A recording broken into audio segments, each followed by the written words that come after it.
All right, we are live. I will start the recording here and share my screen, and we'll get started with announcements here.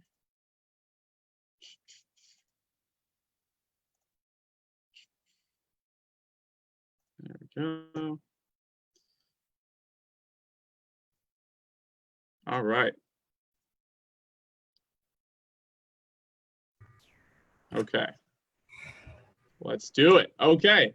Welcome everybody to week 6, I believe, of classes and our 4th meeting. And with that, we'll get started.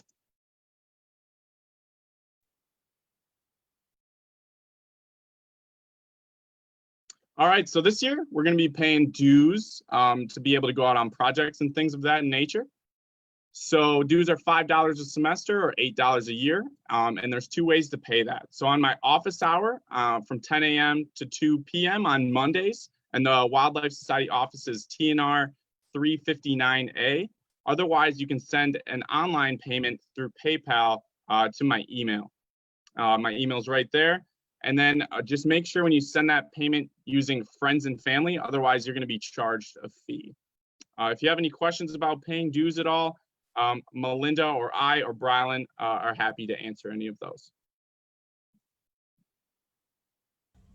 All right, so along with dues, we have some membership forms that'd be great if we could get filled out from everybody, just so we have a full account of everyone who is in the organization.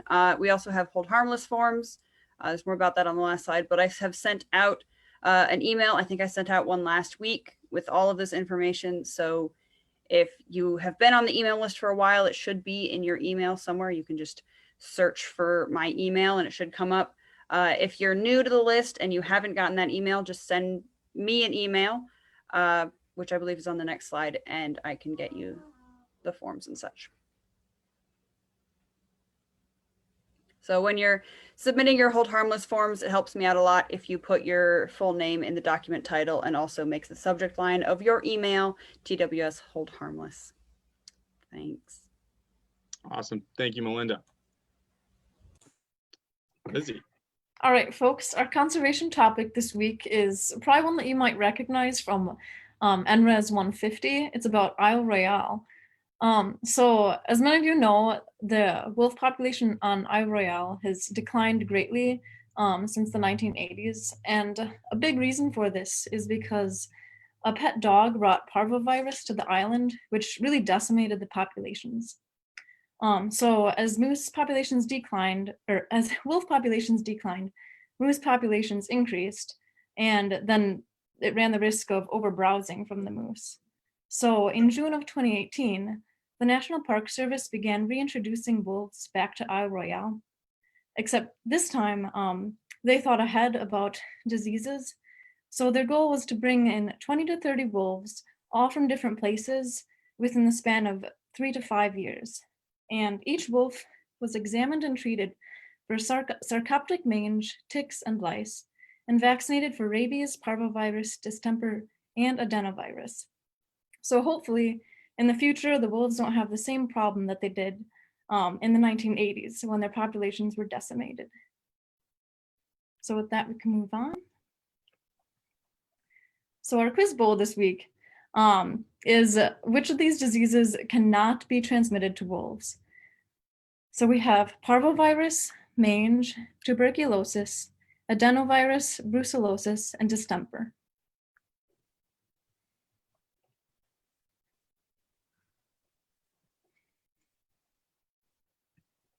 We really need some background music or something while these. How we do. do, do, do, do, do, do, do.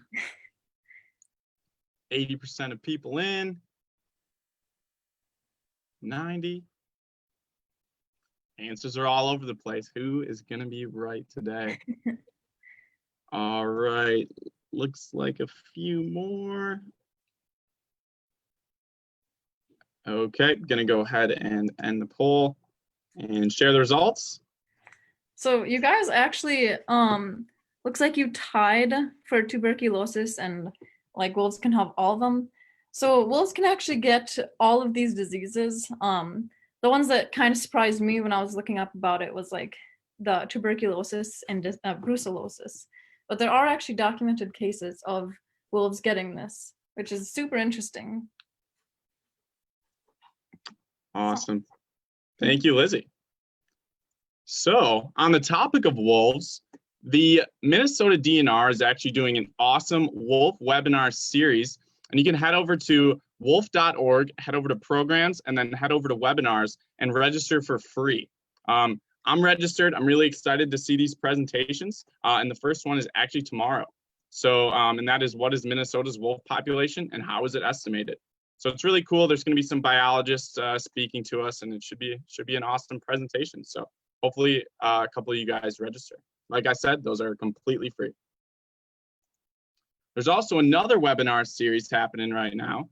And our very own Dr. Riddle is leading one of the talks there on November 18th, leading effective online meetings, as well as a bunch of other awesome folks around the North Central section giving some really cool talks. So you can head over to the North Central section's website and then register there to get on these super cool presentations.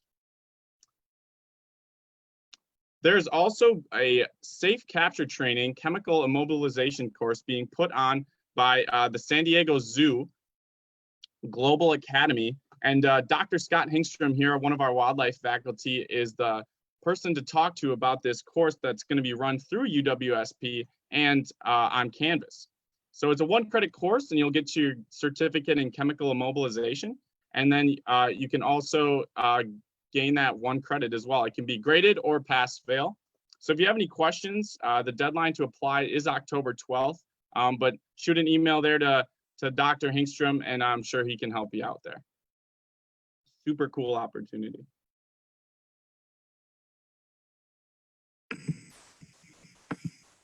Hey guys, so the Midwest Fish and Wildlife Conference is now going online, and abstracts have been extended to next Friday, and below I have the link. So this coming conference will take place now from February 1st to February 3rd. This is a really cool way to show off your research and network with professionals. And if you have any questions, my email is below. Awesome. Thank you, Mackenzie. Super cool opportunity, guys. These online formats, it's even cheaper now to register. If you haven't been to a conference, this is a good place to start. All right, Tommy.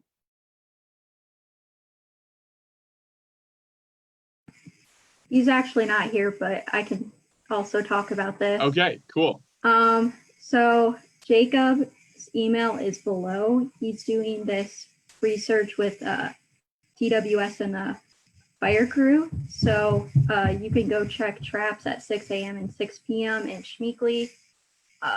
Super fun, super interesting, because you're comparing one site that's been through fire and another that hasn't. So some really cool stuff. I recommend going out on that. Awesome. Yeah. Jacob's email is right there. I'm sure he'd be happy to answer any questions that you have. Cool. Moving on. Amanda.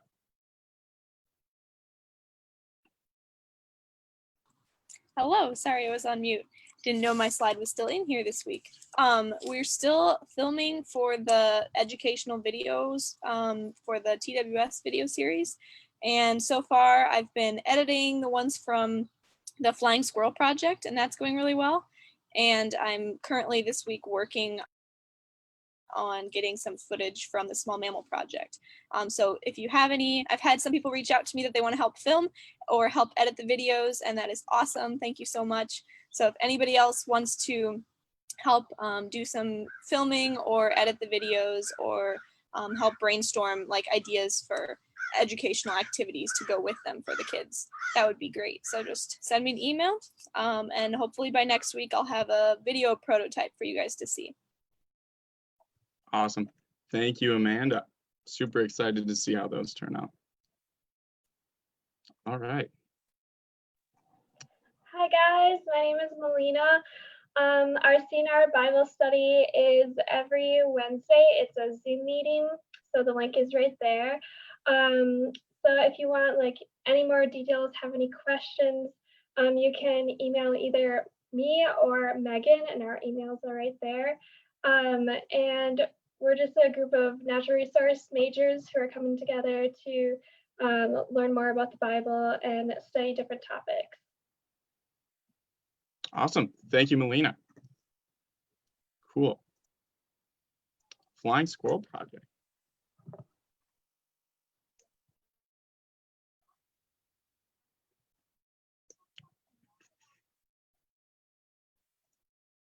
Anyone here from Flying Squirrel?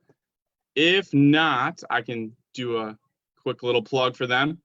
I believe they're still looking for volunteers to sign up. They can't take as many out anymore. They're looking, I think they can take 1 or 2 out. You check traps at 5:30 and then check them again at 10. They've been catching a ton of squirrels. This is super cool. I sent out an email with the sign-up sheet, so go check that out. Gray Squirrel Project.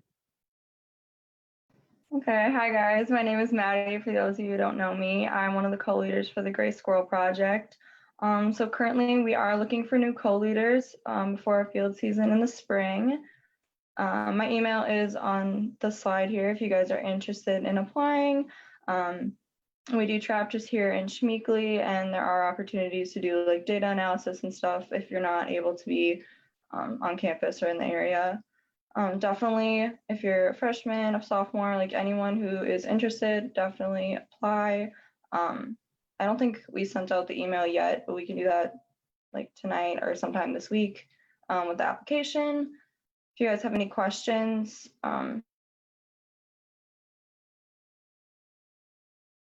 it. Awesome. Thank you, Maddie. Bear Project. Hey folks, we're still accepting applications for Bear Project co-leaders. We're looking for 2 to 3 new co-leaders as a couple of us are graduating this spring. So the application was sent out like I think a couple weeks ago. You can probably send it out again just to get that back all on your guys' menu. And it's due October 15th at midnight. And you can just email me any questions or any applications you have. My email is right there on the screen. All right, cool. Thank you, Lizzie. Small Mammal Project. Hey guys, so the Small Mammal Project is trapping out in Schmeekly. We check our traps at 7 a.m. and 7 p.m. We've been catching a lot of mice, some voles, some chipmunks, and even a couple flying squirrels. If you want to sign up, there's a Google spreadsheet. I can send the link in the chat, and you can email any of the co-leaders up there with any questions. We'll probably be looking for a couple new co-leaders soon, so look for an email about that. Awesome. Thank you, Shelby. All right, hi guys. There's a volunteer opportunity at the Primate Sanctuary in Westfield, Wisconsin. They're looking for 1 to 4, 3 to 4 volunteers on either October 26th or 27th. We don't have the exact date yet, but if you're interested in this, it would be helping build enclosures, and then they're also looking for volunteers to help with animal care. Their website is right here. It's just Primates Incorporated. And then you guys can email me or Sarah Haroldson. Our emails are there as well. I just saw a question. Is transportation provided? She said that they would possibly be able to provide transportation, but we're still getting some more details from them. So I will send out probably an email with all the updates soon, but I'll put my email in the chat as well. If you guys are interested, let me know. Yep. Cool. Thank you, Danny. This sounds super cool. Moving on, Nathan. Bam. All right. We had our first Kahoot contest like 2 weeks ago now. We didn't have a meeting last week. So shout out to the best. Brylan took home the gold, but the projects was pretty wild. Mackenzie, a bunch of tacos. also got second place, very close. And then Amy, oh, what happened to the mice? Anyway, Amy got third, kick butt. There were definitely some people who came in a little late, and I think they would have done awesome too, but it was really just great. 10 out of 10. So good, in fact, Nate hit the button.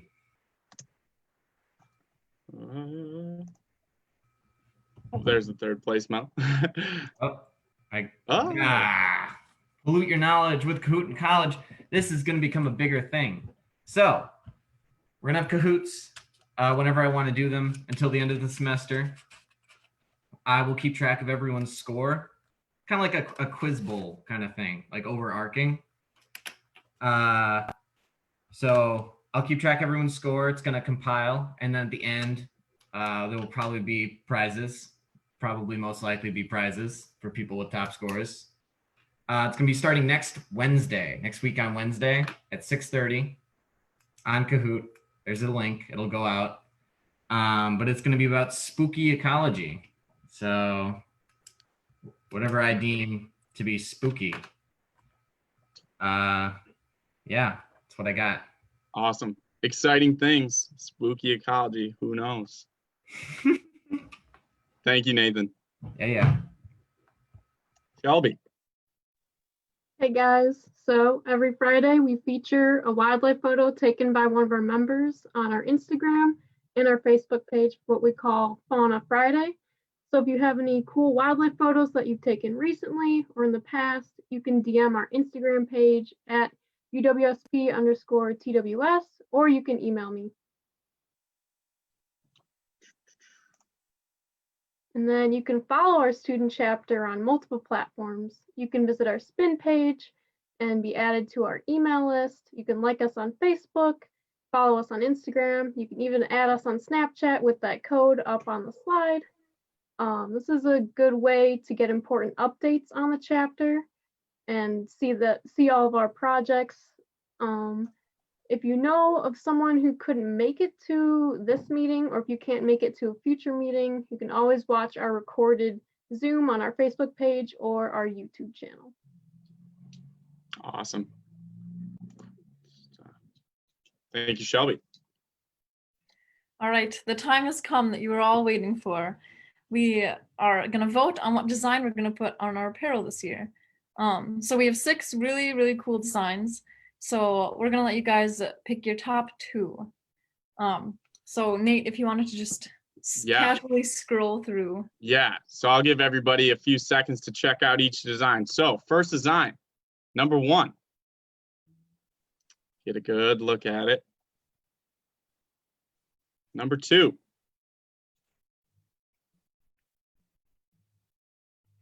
Number 3.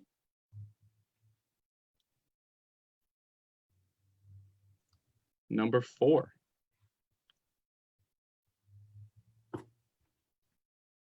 Number 5.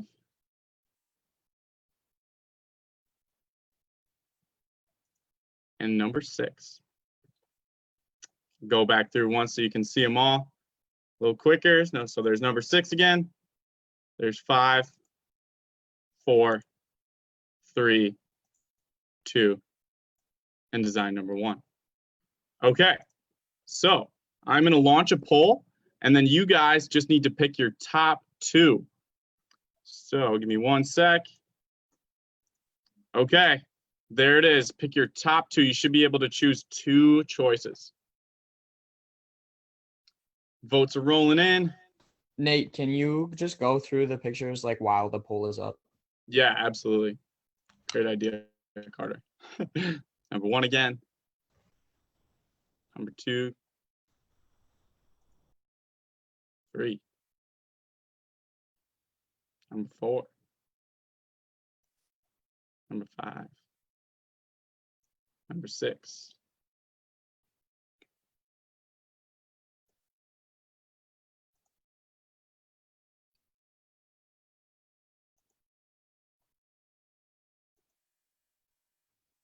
All right, 5 more people.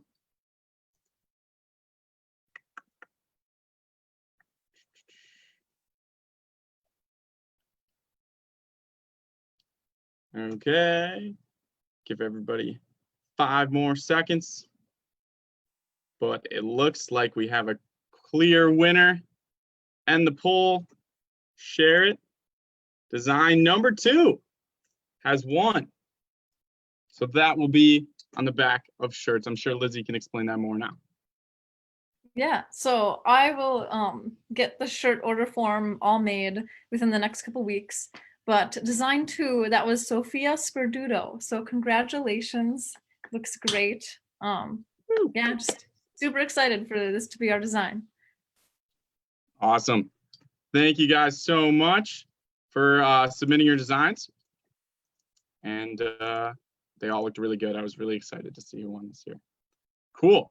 So that is it for announcements. Next week, we have Jacob Sherba coming in from Clemson University, and he does waterfowl research for them.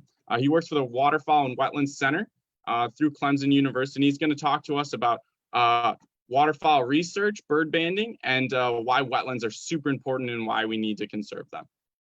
But without further ado, this week, we have Natalie Erickson from the new zoo in Suamico, Wisconsin. So I will stop my share and I will give her the floor. So I think it would be super helpful for you guys to put on speaker view so that she's the big box there. We will let her do her thing. Sweet, thanks, Nate. Well, hi everyone. So this is really weird for me to see a Wildlife Society meeting set up this way, but honestly, it's super cool, and I'm really pumped that you're all still meeting and that you have as many people who turn out, because that is amazing. But first, I want to give you a little bit of a background on myself. I did go to Point. I graduated in May of 2018, so I've been out for a couple years now. And I was super involved in the Wildlife Society. I was education coordinator my junior year, and I was vice president my senior year. And I went on a ton of different projects throughout the time I was there. So I hope you all take advantage of those, because those are insanely awesome, really great ways to get experience. After I graduated, I actually went out to Montana, and I worked out there at the Grizzly and Wolf Discovery Center for like 4 months, I think. And then I went to Minnesota and was a naturalist at a small zoo out there for about 5 months. And then I actually came to the zoo in March of 2019, was here for like 7 months, and then went with the DNR for a few months. And now I'm back at the zoo. So I have been all over the place. I have a ton of different job experience. So if you guys have any questions about anything, feel free to type it up, or Nate has my contact information. So if any of you want to shoot me an email or anything to ask questions, you are more than welcome to.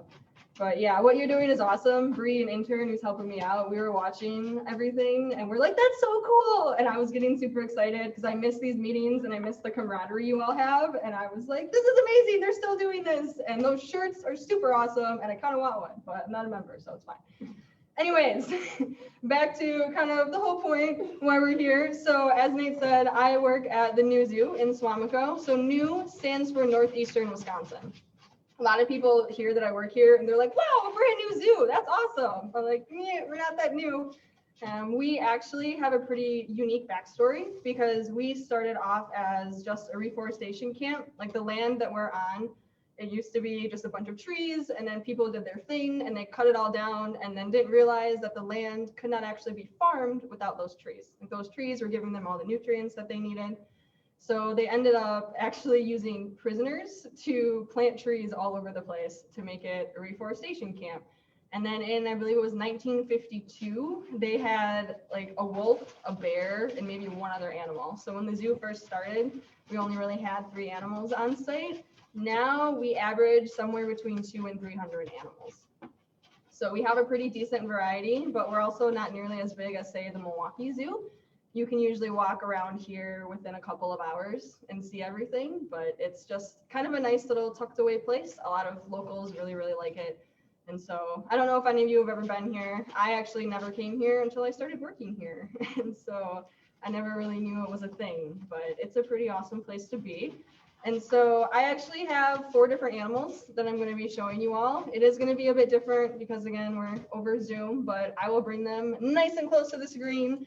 And I'm just like, normally I'm teaching to like high schoolers or first graders and sometimes adults. I promise I'm not going to sit here and be like, this is a mammal. Why do you think it's a mammal? Like, I'm not going to do any of that with all of you guys. You're in college.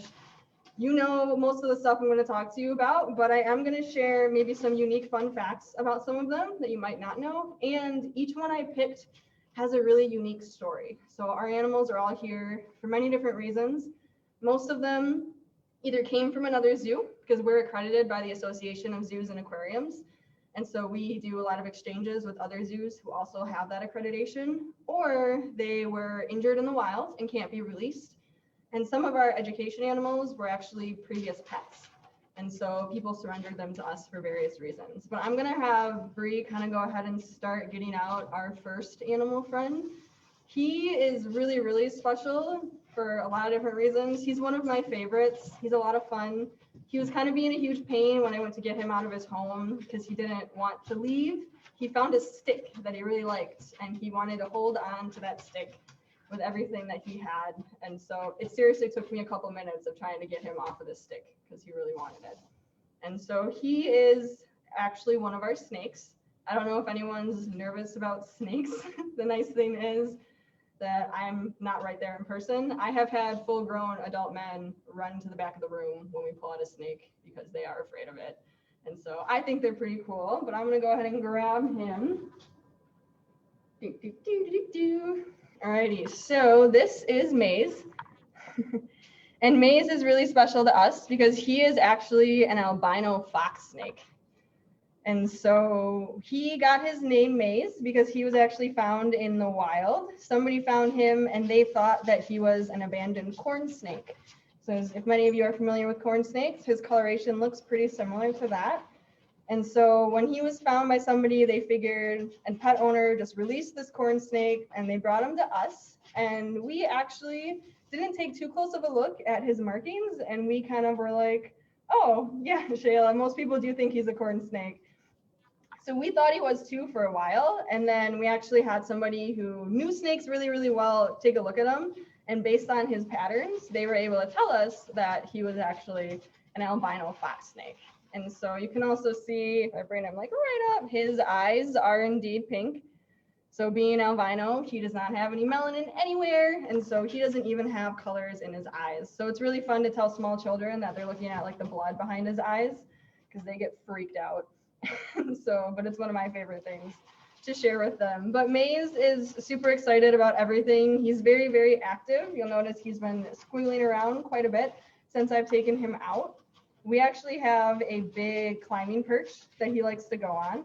And so it's one of his favorite things to be on. And I struggle to get him off of the climbing perch because he clings to it and he wraps up in it as super possibly tight as he can. And so I wanted to put him on the perch because it's cool to see him on it, but I didn't want you all to watch me struggle to get him off. And so I decided that he would just hang out here on my arm.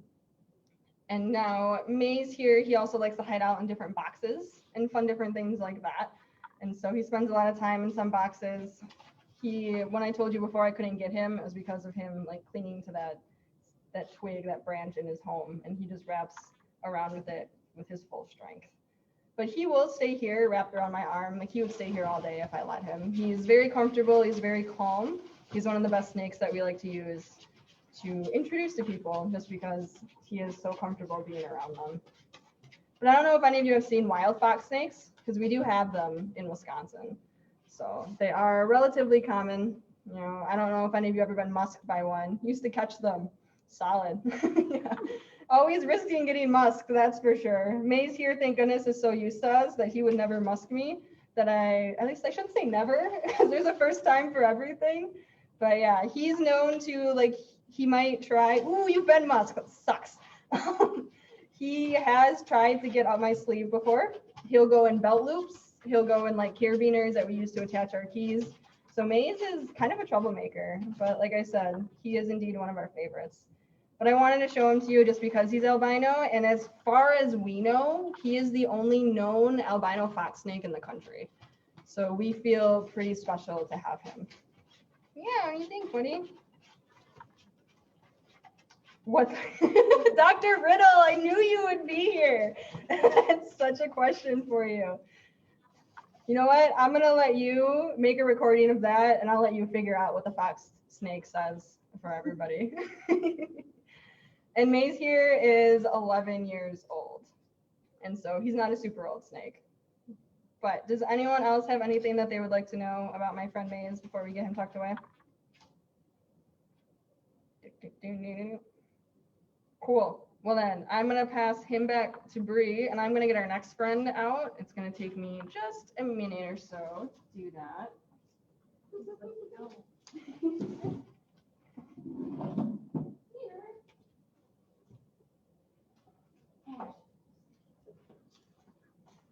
Alrighty, so this is River. And River is our Chinese water dragon that we have here. So a lot of people think that she is a baby iguana. She is not a baby iguana. She is full grown. She's 4 years old this year. And if I step back, you can see like size comparison. She's really not a big lizard. So she's a lot of fun though. Yeah, we think she's pretty as well. She's got some awesome colors on her. They live in rainforests. And so she has some blues in her side. If I bring her a little closer, you can see those. And she's got some whites on her, some browns, and that pretty green. But she's kind of an interesting one because even though they're called water dragons, they actually spend most of their time in trees. So she's basically using my arm as a tree branch right now. She feels very, very comfortable on our arms, our hands. In fact, River is so comfortable that sometimes she falls asleep when we use her for programs. And she's one that doesn't always like to let go. And so it can take a little bit for her to get off. But River, as I said, even though she spends a lot of time in trees, gets her name, does look a little sleepy, because they are excellent swimmers. So if she was up in a tree and anything ever got a little too close to her, she'd actually jump down into the water and she'd go ahead. There is a we have a water dragon. We do? I didn't know we had a water dragon in the vivarium. That's awesome. Sorry, don't mind me. I've been like reading all of your questions and everything while we're going. So, but yeah, she can swim really, really well. And these guys, they can actually hold their breath for about 25 minutes. So if she ever had to get away and be underwater for a really long time, she'd be able to. And a lot of people think that they're the basilisk lizards, the ones that can run on water. She is not able to do that. She is just an excellent swimmer. But if you look, her tail is super, super long. And she uses that to balance, but they've also been known to actually use their tails like a whip. So she'll whip things with it if she ever feels threatened. But again, she's so comfortable with us that we never have to worry about that. That's something that she would have to be really, really stressed out. Hey, Katie, I saw that you were on there too. I got very excited. Yeah, so she has super long back toes compared to the front toes because that's just going to be helping her with her climbing. And so when she's hanging on to things, there are many different animals. You'll actually see a different animal later who's got some pretty special feet because of how well she is at climbing. But that's just something that helps her get a better grip while she's hanging on. But River here, her story is I'm actually going to bring her face really nice and close to the camera because I want you to look at her nose. Because River was somebody's pet before she came to the zoo. And I told you she lives in rainforests, but they kept her in a desert home. So they kept her in the complete opposite of what she needed. And so she was looking for things, trying to find, we're guessing, more water. So she ended up rubbing her nose on the side of like the home that she was in. And so it rubbed all the scales off her nose. And then she also ended up getting eye injuries. So one of her eyes, this one, is pretty much always closed. Or you see that one's open right now because of those eye injuries. So sometimes it looks like she's sleeping even when she's not, just depending on which eye that you can see. But she's one that we really like to use to teach people about if you're going to have an animal for a pet, you need to make sure that you do your research, especially if it's something exotic like a water dragon and it's not simply a dog or a cat. Not that dogs and cats aren't work, because they are, but having things like turtles and that, yeah, some people probably shouldn't have reptiles. But we like to now try to like turn this into an opportunity to help educate people more. Yeah, so for her eye injuries, there's not much we can do at this point. So when she first came in, we were putting like a lot of ointment on her nose. And if we needed to, we'd put ointment or drops by her eye. But at this point, it's all healed pretty much as best as it will. Every time she sheds though, she does heal her nose a little bit more. And so we just constantly monitor it. But now that she's in a home that is the proper conditions, she does a lot better. Good question. Oh, cool. Alrighty, the next one, we're gonna see how this goes. I wanted to show you all our biggest snake that we have. And so we're gonna get her out, and she was super wiggly when we created her. So she's probably gonna be all over the place. So just bear with me while I work on holding her, because I can hold her by myself, but it's a lot. So give me 1 second to bring her out.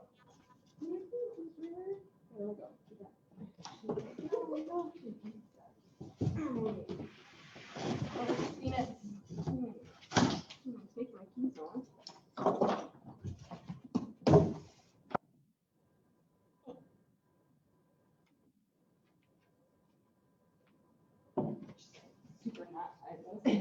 Sorry. Okay. She was like peeking out. I got scared because she was like peeking at it.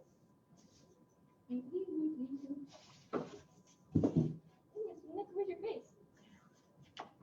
She's in a pillowcase. So this is how we transport our snakes, because it's nice and safe and comfortable for them. So that's why I got to get her out of the pillowcase. Whoa. Here it is.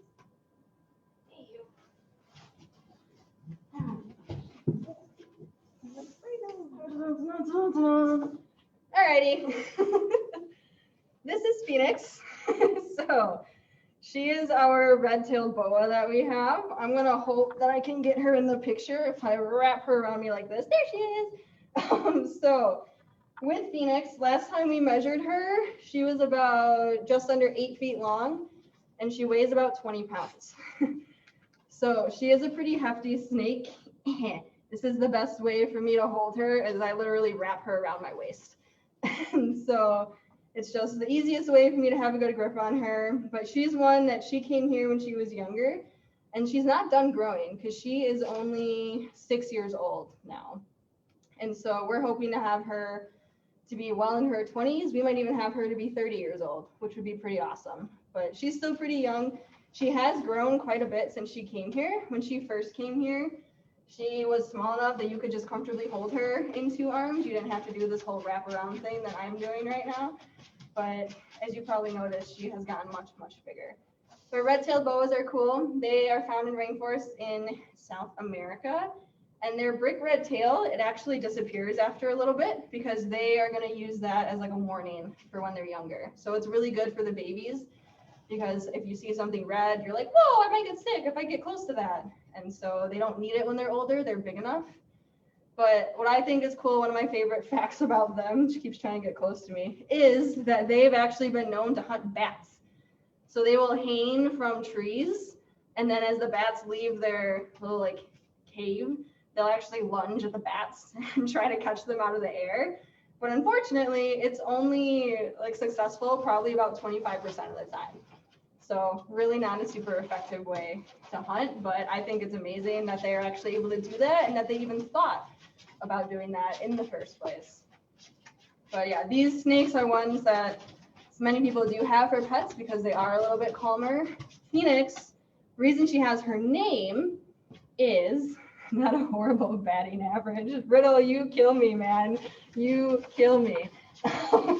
So I'm gonna bring her face. We're gonna try and get it close to the camera. There it is. She actually suffered burns on her face because Phoenix here was a part of a house fire. So she was somebody's pet and then their house caught on fire and Phoenix suffered bad burns. And after the fire, they were unable to care for her anymore.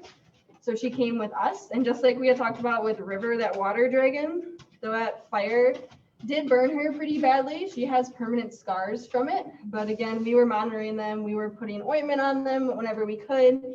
And at this point, every time she sheds, they heal just a little bit more. So she's doing much, much better. The biggest difference we see in her is her breathing is different. So when she breathes, it almost sounds like a hiss because it's a lot deeper than most snakes. But it's not her real hiss. I have indeed heard her real hiss, and you know the difference. It is very apparent when she is actually hissing at you. But she's a fun one. A lot of people are like really intimidated by her, and she's just one that kind of takes a little bit to get used to. Cool. Well, we do have one more animal. So So I'm gonna go ahead and get her out. She's actually been making a ton of noise. She's been really excited to see everybody. So, and hers requires just a little bit of setup. And we can actually just stick her. Yeah. Okay. This one needs a perch. So I'm gonna go ahead and get her.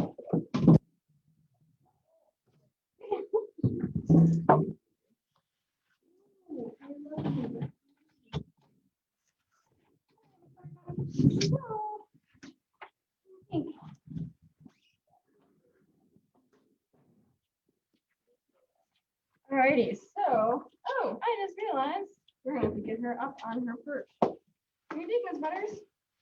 Come up here. She's a porcupine. That's what I have out. I'm gonna get her to come climb up here. You gotta get up here. This is a peanut butter sandwich. It's a toasted peanut butter sandwich. It's actually one of her favorite things. What do you think? Let's go up on the perch.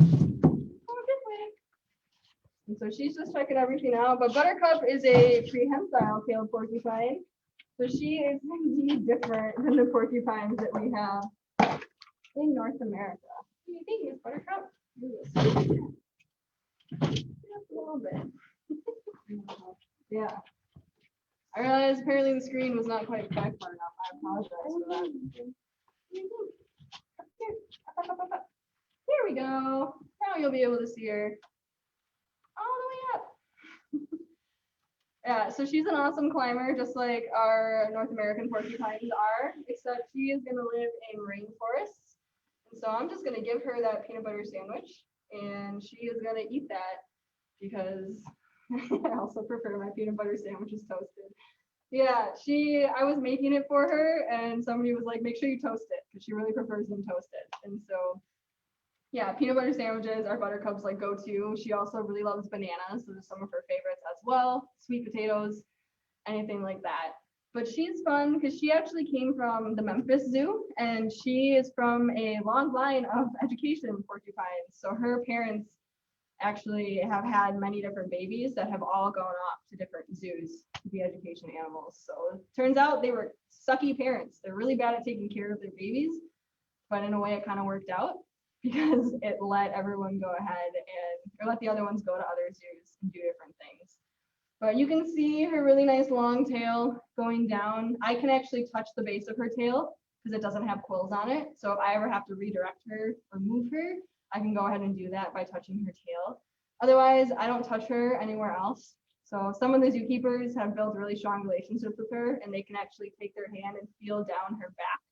I did it once on her head when I was with a zookeeper, but for the most part, we just kind of give her space. Many people do come to the zoo thinking that porcupines shoot their quills. So if you're ever in Buttercup's home with her, they're like, you're so brave. Wow, why are you doing that? Oh my gosh. And we're like, because it's fine. Like we watch and we make sure. But there are a lot of people who believe that porcupines will just shoot their quills at you. So I think I knew it was a myth, but I didn't realize that as many people believe it as they do. But she's got some awesome warning techniques too. She's got yellow at the bases of her quills. So when I was moving the table around a little bit, she got a little startled and she raised her quills up, and you can see the yellow on there. So that's her way of like nice little warning. And she's got a huge nose. I don't know if you can tell, you can maybe see it a little bit from the image, but her nose is huge because she's nocturnal. So her eyesight is pretty bad, but her sense of smell is great. And she's the one that I think it was Katie had asked about River and her back toes. Buttercup here has like her back feet kind of honestly look like hands, just to help her in her climbing ability. And she even has little like feeling whiskers right at the bases of her feet, as well as super long whiskers up by her nose. So she's a favorite. And when she has that peanut butter sandwich, she'll probably stay perched up there for a really long time. And so it's a way that we can motivate our animals. Like she knows she came out today, she went up on the perch and she got a reward for it. Otherwise, I can give her like monkey biscuits, and I can give her different nuts, like macadamia nuts are some of her favorites. So I give her a lot of those when I'm working with her. Oh, you dropped your sandwich. Oh no. But she is also one, there you go. She's the one that she's actually target trained to fists. So I don't know how familiar you all are with target training, but it's a very popular thing in zoos. It's basically ways that keepers will build relationships with animals, but they also will use it to maybe train animals to go inside of crates or different things like that. So you have like, usually it's a wooden stick, and a lot of them, stop dropping it, will use like buoy, like kind of almost like fishing buoy type things, like little bobbers. They'll use like bigger versions of those, and then they'll target it to different spots, and the animal gets a reward every time they like touch it. So our zookeeper who takes care of our lions, she actually uses it with our male lion to train him. So she can like get him to open his mouth, and she can get him to put his paw up and do all sorts of fun things. So she, Buttercup here, is just being sassy and dropping her sandwich on purpose now, but she is target training to fists. So sometimes I can get her to come to my fist if I want her to. You gotta come up and finish your sandwich up here. Why are you going down? You can't take your sandwich with you. But yeah, if she doesn't want to get down from her perch, good question. I just wait. I usually just kind of wait and let her do her thing. Otherwise, I can pick her up by her tail. So since that base of the tail, there are no spine or no like quills there, I am able to pick her up by her tail. I have yet to do that. She gets really upset when you do that, which I don't totally blame her. But I could probably get her to come in the picture just a little bit. There she is. You can see her. Yeah, so she gets really excited for food. And so sometimes she comes really close to me. She also has a really strong smell. Like I left her perch in the classroom once overnight and came back the next day and the whole place reeked like porcupine. So it's pretty bad. But yeah, we'll let her kind of continue munching on her sandwich. I hope you all enjoyed learning about those animals. One thing Nate wanted me to touch on was just working in zoos in general. What's porcupine smell like? It's like skunk, but worse. It's really like, it's just this strong, nasty, like, I don't, yeah. Skunk mixed with like body odor. Skunk and body odor Yeah, is how it's Bree is just- describing it. It's not a good smell. But yeah, so working at zoos in general, it's really fun. It's a lot of like, depending on what you're doing, it's a lot of work. I mean, everything is a lot of work. So I'm an educator, so I don't actually take care of any animals here. That's not always the case at different zoos. There are a lot of zoos where as an educator, you are also caring for the animals you work with.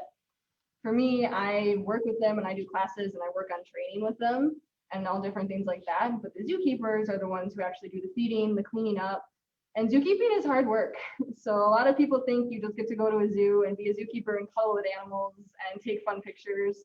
And you do get a lot of really awesome experiences and a lot of really fun pictures, but it's a ton of work. Like it is physical labor. When I was a zookeeper in Minnesota, I remember the first few weeks I was dead. Like everything was sore and I was like, what's wrong with me? I'm an active person. I run. I shouldn't be this sore, but it's just a different type of labor. And so it's hard work. You're working in all kinds of weather. There is no, oh, it's raining, I guess I'm not going to go feed the animals. Like you put rain gear on, you do everything. What advice would you give to new students who are looking to get into the wildlife field? Hold on, we're going to open up the rest of it to kind of see. Why is involvement important? Good question, Katie. So all of you, by going to this meeting, you are honestly already one step ahead of people because Wildlife Society, like I was even telling Bree, the intern who's been helping me, this organization makes it so easy to get amazing experiences. Like I wouldn't have gotten to do half the things I got to do if I hadn't gotten involved in the Wildlife Society. Like if you go on those research projects, you're helping people do undergrad research, which if you want to go into grad school, that's vital. You're also getting hands-on experience handling animals, which if you want to do anything animal related, people like to know that you actually can handle a wild animal safely and calmly and do everything that you have to do. And so getting in the wildlife field, no matter if it's in a zoo or if it's doing research, like the more involved in things you get, the more you take advantage of different opportunities available to you, the better you'll do. And like not everybody is able to take on a leadership role, like be president of the Wildlife Society or anything like that. And that's fine. Like it's not made for everybody. There can't be 5 different presidents. And so sometimes it kind of works out in certain ways. But I encourage you to really get involved because that'll also help you figure out exactly what you want to do. I came into school, I was wildlife ecology. I was like, I just want to work with animals. And then they kept telling me research was important. And I was like, I hate research. What you guys do is amazing. Don't get me wrong. Like research is important. I can't do my job without people who do research, but I don't want to be the person who goes out there and like starts the research. And so I figured out I love educating, and I think I'm pretty decent at it. And so I have a lot of fun with what I do. I figured out kind of my little spot that I fit, and I wouldn't have learned that if I wouldn't have gotten involved and tried different things out. So you don't have to know exactly what you're going to do as soon as you graduate. I mean, you heard me at the beginning. I've had like 5 different jobs. And sometimes it's like, this is stressful. But other times it's great because I have at every single job learned more about what I like doing and what I don't like doing. And so I'm really grateful for that. But you can also get involved in the biggest lessons. Working with captive wildlife. It's never going to go exactly how you plan. Like even with Buttercup, sometimes I think she's going to do great and she decides to be super sassy and not listen to anything that I ask her to do. Or paintings with penguins. I do those on a regular basis. Bree helped me with one the other day. The penguin fell asleep in the middle of the program. Like we were just sitting there and all of a sudden she just like sat down and closed her eyes and we're like, yeah, this happens. Cool. And you just find a way to adapt and to kind of explain it. And it's really, honestly, working with captive animals has taught me a lot about working with people because I'm interacting with people on a daily basis. And I have had to find ways to explain really complicated scientific things to 5-year-olds. Like you can't walk up to like a 5-year-old and be like, yeah, you ever heard of parthenogenesis and the theory of evolution and all these different things? Like you just can't do it.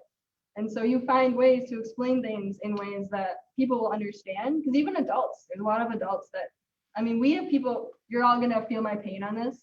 People regularly stand on the bridge by our elk and our bison and go like, hey, look at the reindeer. Or when somebody called our elk an alpaca, it is not an alpaca. And so, or they're like, hey, look at those horns, antlers. Like, you know, just all these little things like that, that as wildlife people, we all have a pretty solid knowledge about it. Alpaca, no, not an alpaca. But yeah, stuff like that I have had to learn to just kind of remind myself, I have a background in this. I've been studying it for years. I have a lot of experience. Not everybody has that. And so yeah, some of the biggest ones are definitely just be prepared for the unexpected. Animals will surprise you constantly. And yeah, working with people is a big thing. Any animals I was hesitant or scared to work with. Honestly, Phoenix was a little intimidating. That snake. I am a big snake person, but she was just so big. And you saw her, she was doing that, like getting her face really close to my face. And sometimes you're like, like, why are you doing that? Like, I don't know what your plan is, but she was a little intimidating. Buttercup was just, sometimes she gets so close to you. It's like, she doesn't know that she has quills that actually hurt a lot to get stuck with. And so she's just like, I want to be by you. You give me snacks. And so she could be a little intimidating, but for the other ones, no. Like we have cockroaches, we have a tarantula. That was actually a question they asked me in my interview was, how do you feel about handling animals that most people would consider scary? Because obviously you can't teach a program about spiders or cockroaches or anything like that if you're afraid to touch them yourself. And so you get comfortable with it, but that's something that, yeah, I had to work with them more to get more comfortable. And we do have internships here. So I know I had been, Bree, you can hop over again if you want. This is Bree. She's been helping, but she is one of our interns. She actually just graduated from Wisconsin Lutheran College, right? Yep. Yeah. So she graduated in May. A lot of our interns are either in college or they just graduated from. Some of them are actually like just starting college. But unfortunately, we are an unpaid internship, which sucks. But we do all sorts of different things here. Like some of the things Bree does is she gives our animals baths. So a lot of our reptiles get baths, some on a regular basis. It helps them with their shedding process, keeps them healthy. She also does exercises. Like we have an armadillo. I would have loved to use him today, but he is very susceptible to COVID. So he hasn't been used for a program since we reopened. So she does exercises for animals. She socializes them because all of the ones that are education animals have to be comfortable with us. So we socialize them, but she also gets to help zookeepers out. So regularly she spends her day with the zookeepers and gets to help clean animal homes and learn how all of that is. And so she'll do education programs like this, but we try to give a pretty well-rounded internship. We get to do lots of different types of things. We're currently getting ready for Zubu, our big Halloween event, and it's going to be much different than it has been in the past, just with everything going on. but she's been a champ to helping me decorate the zoo. Like we've been driving around setting up lights and different, all sorts of decorations. And so if you are interested in internships, we offer them fall, spring, and summer. And like they're all a little bit different in their own ways. Then, hi, Buttercup. You can go ahead and shoot me an email if you have any questions, or like I know I'm guessing Nate will put my email in the meeting minutes or anything, or you can if you need to. But you can also visit like newzoo.org is our website, and it has information about internships on there as well. So we've been thankful that we're still able to actually do them. There are many places that had to cancel internships with the pandemic. So we just have some special training requirements with masks, but otherwise we're still able to do it. So yeah. Any other questions? Are any of your animals? Ooh, we have a lot of animals actually that are in breeding programs. Like our red pandas are part of the species survival plan for red pandas.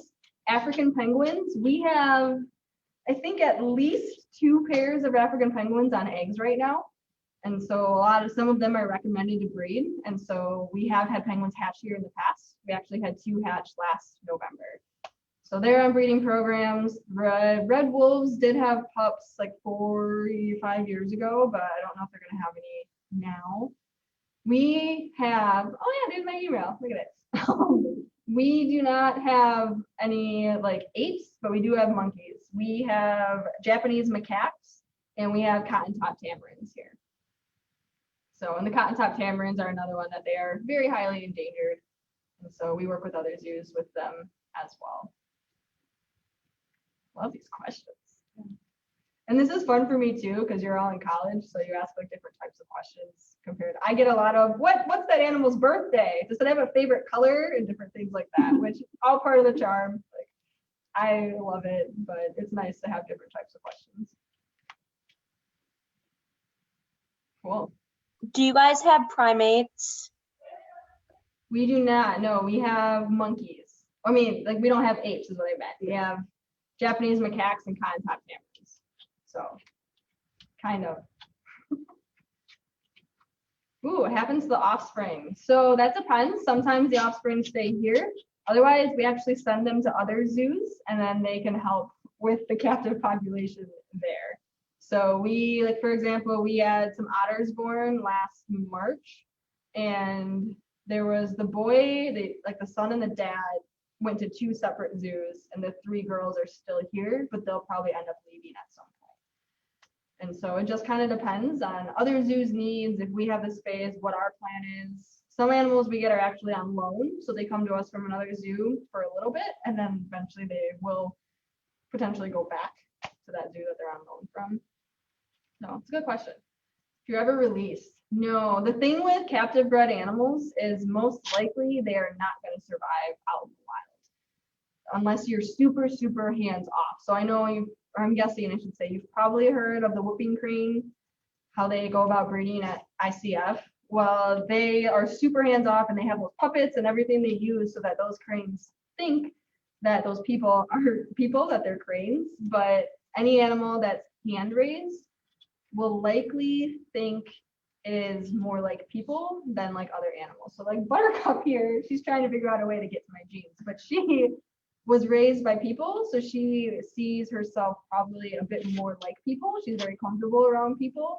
If we put her in the wild, she might not be as good at finding her own food and doing different things that she needs in order to survive. So most times if people breed animals in captivity, if they want to release them, they're as hands-off as they possibly can. Even if you intern at, say, a rehab center, most of those places are super hands-off.